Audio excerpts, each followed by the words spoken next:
में आज संयुक्त आदिवासी समिति का चौथे दिन भी आंदोलन जारी है। महायुति सरकार के खिलाफ यह आंदोलन चालू है। उन्हें 4 दिन पूरे हो चुके हैं। आदिवासी समिति की मांग है कि ओबीसी जाति धनगर समाज को अनुसूचित जनजाति में शामिल नहीं किया जाना चाहिए। उन्होंने कहा कि जब तक सरकार हमारी मांगे पूरी नहीं करती तब तक हम आंदोलन से पीछे नहीं हटेंगे। आइए जानते हैं उन्होंने आगे और क्या कहा।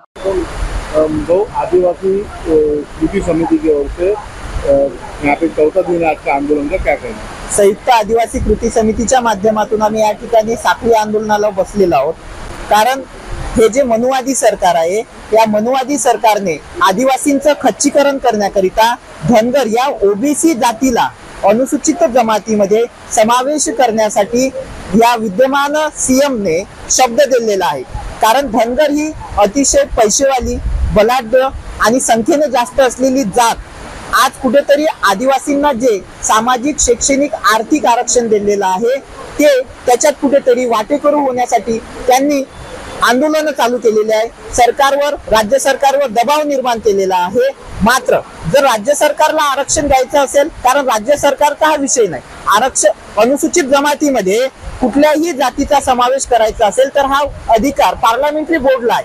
हा बोर्डला असताना सुद्धा किंवा सर्वोच्च न्यायालयाने धनगर आणि धनगर हे दोन्ही वेगवेगळे असून धनगर ही आदिवासी मध्ये येत नाही असा निर्णय दिला असताना सुद्धा हे राज्य सरकार धनगर महाराष्ट्रामध्ये नाही, धनगर हेच आदिवासी आहे या संबंधित जीआर काढण्यासाठी यांनी एक समिती गठीत केलेली आहे। ही समिती तात्काळ रद्द करण्यात यावी यासाठी संयुक्त आदिवासी कृती समितीच्या माध्यमातून आम्ही साखळी उपोषणाला बसलेलो आहोत।